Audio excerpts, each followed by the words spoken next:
Hi folks, this is Jay. Hope you're okay. Today we're looking at the origin of the four Gospels by Constantine von Tischendorf. Now, I don't agree everything with Tischendorf. He's a very famous scholar of the 19th century which I'll tell you a little bit about him, about his life. He was born in January 18, 1915, died December 7th, 1874. He was a noted German biblical scholar. This is from Wikipedia, but I'm just reading a little bit of this, just so you get the facts.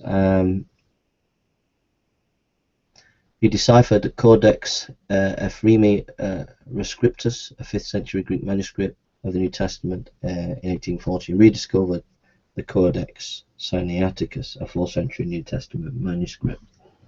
So that's just a little bit about him, and if you go on Wikipedia you'll find massive information that's very helpful.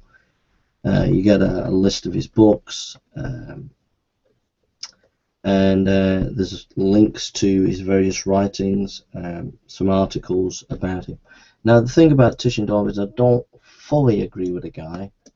I don't agree with the new breed of textual critics that came from Tischendorf on textual criticism. I'm more in the Dean Bergen school. However, the work that we're going to look at, recent scholarship over the last 20 years in the Gospels, is showing that the scholars like Rudolf Bultmann and people like that, great weaknesses in that kind of scholarship, and there's been a renewal and a rediscovery of that there's eyewitness material in the Gospels, that the Gospels were written a lot earlier than supposedly people thought, and so there's been a massive a renaissance in turning the clock back from what skeptics were thinking to more of an orthodox position. I'm not saying that everybody agrees. It's noted by some scholars that there'd be a backlash to this kind of conservative way of looking at things, so there will be and is a backlash to it. But the reason why I'm reading from Tischendorf is a lot of the arguments being thrown about today can be answered even by all the new research that's been found with manuscripts and all the various literature that's been found. We can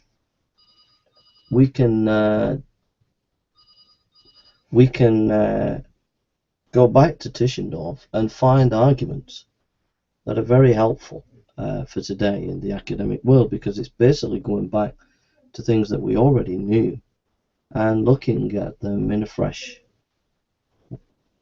way. So, for example, going back to Irenaeus and various ancient texts like that, and reinterpreting them. So anyway, let's get to Tischendorf, and his book uses the classical arguments in the defense of the origin of the Gospels, which I think need to be heard today. He says on page 23, the life of Jesus has become center of religious controversies which agitate our age. The importance of this fact is great. At its foundation lies the confession that Christianity is not grounded so much on the doctrine of him from whom it received its name as upon his person. Every acceptation of the word Christianity which is antagonistic to this confession disowns the real character of the term and rests on misconception. The person of Jesus is the cornerstone of which the church bases its foundation. To it the doctrine of Jesus and of his disciples always and with the utmost distinctness points with the person of Jesus. Christianity stands or falls. To rob this person of his greatness, of that greatness which the entire church ascribed to him under the name Son of God, and yet to think to retain the Christian faith and the Christian church is a futile attempt, vain mockery. Even the morality which some might hope to rescue from the general shipwreck of faith is weakened by the unavoidable and remorseless contradictions which arise. For if the morality is sound, it must be a good tree growing from a diseased root. The life of Jesus is the most momentous of all questions which the Church has to encounter, the one which is decisive whether it shall or shall not live. Whence do we derive our knowledge of the life of Jesus? Almost exclusively from our four Gospels, in which the divine person of Jesus, the centre of Christian belief, and the main object of all attacks upon it, is presented in essentially the same light as in the Epistle of Paul. Unquestionably, the oldest of all the apostolic documents, all else that we know of him is confirmed to a few expressions and acts, and the unimportant exceptions is in the direct connection with and dependent on the Gospels.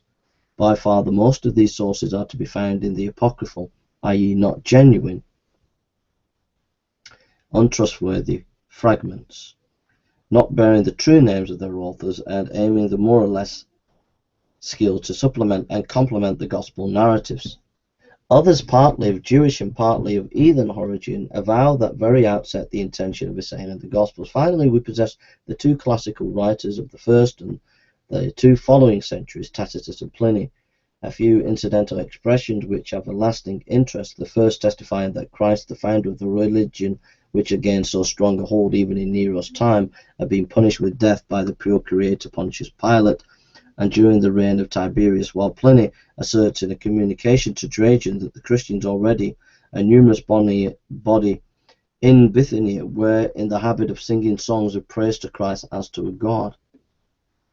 Our Gospels, therefore, if not the only authorities relative to the life of Jesus, are by all odds the most important ones, and the only direct sources that are in existence. If then the life of Jesus is only made to us by the Gospels, if we are directed to these books for the solution of all our questions about the birth, the activities, the conversation, character, and fortunes of Jesus, we have, of course, no less weighty an inquiry before us than this: whence spring our Gospels? For upon the origin of these books hinge their trustworthiness and all their value. So much depending on this first step, very many are the investigations which are being made in these modern times into the origin of the Gospels. It has been a question with what justice the names of the prominent members of the 12, Matthew and John, and the names of the helpers and followers, Mark and Luke, have been assigned to the four Gospels.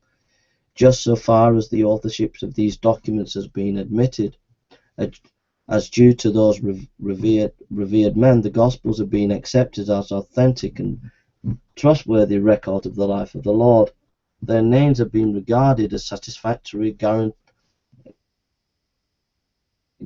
that in the writing which they were coupled, truth could only be sought, that in them truth only was wished, and that in them truth was authentically recorded. There is indeed another way of testing the reliability of the Gospels.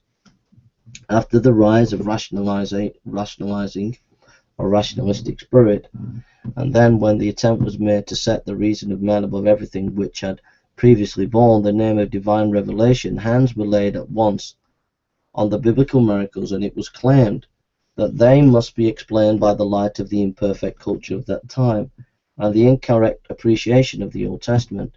Out of this grew the theory of accommodation, as it was called, which asserted that Jesus made his words chime in with the expectation of his age, and that he gave himself out to be a more important personage than he really was. This theory of the rise of the Gospels has culminated in the piece of botch work which issued from the Paris press in 1863. The author of that book, not troubling with any speculations respecting the share with which the apostles may have had in delineating the gospel portraits, but following his own self-imposed theories about miracles and revelations, has displayed boundless recklessness and given way to the most unbridled fantasies respecting the gospel history, caricaturing both it and its hero. He has written a book which has much more the character of a shameless calumny of Jesus than of an honest investigation into his career. Can we apply the terms historical inquiry to an attempt to show that John wrote the fourth Gospel out of a spirit of self-love, not without jealousy of Peter and full of hatred to Judas Iscariot? Can we dignify by so high a term as scientific investigation such a theory as is respected the cause of sympathy felt for Jesus by the wife of Pilate, that she saw the Gentile Galilean, the fine-looking young man, from a window of the palace that looked out in the temple court, and that in consequence the thought that blood was to be spilled rested like a mountain load upon her soul? To cite one or two more examples of this mode of dealing with the Gospels, What shall we say of his manner of treating raising of Lazarus, where he endeavours to show that Jesus, whose role was becoming more and more difficult every day, practiced an involuntary piece of deception? End of quote. A bit there. What I want to say here, what Tischendorf is doing is he's just taking on various scholars of his time. But what is very interesting, which modern scholars today often don't tell you, is the evangelical scholars of the 19th century were dealing with these textual critical issues in a very scientific way, trying to do it in an objective way. And what is not often remembered or noted is the more esoteric, creative scholarship, the Strausses, the Reynolds, were people who did not base their scholarship on as a scientific foundation as people like Tischendorf. And so Tischendorf is absolutely demolishing his opponents by sticking to good methodology, trying to keep us objective to the evidence of the facts, rather than presenting theories that are creative but not based in any reality of fact. And that's what you see from the 19th century onwards to the 20th century. Modern textual critics and modern New Testament scholars come into the subject with creative theories that have very little evidence and the ignoring of a vast weight of evidence. And no matter how objective you come, it was impossible to break this noose that these kind of scholars have got. However, things are changing today in the academic world. But the point is this, that people like Tischendorf and Bishop Lightfoot and many others had to fight tooth and nail to try and be sober scholars and critique the more popular scholarship that was trying to win over the people's thinking, but was not actually based in any decent scholarship whatsoever. And we have to blame the German scholars for that, for being too esoteric. And so we're going to jump a few pages now, because he goes into Renan and he goes into a few other scholars, and we'll get into some of the meat. It seems to me, he says, that this duty has been by no means faithfully enough met for the first three so-called synoptic gospels, and still less for that of John, whose want of authenticity has been inscribed in flaming letters upon the banners of the negative school. The writer of these lines imposes upon himself the task of trying to throw some light upon the issue of the evangelical documents.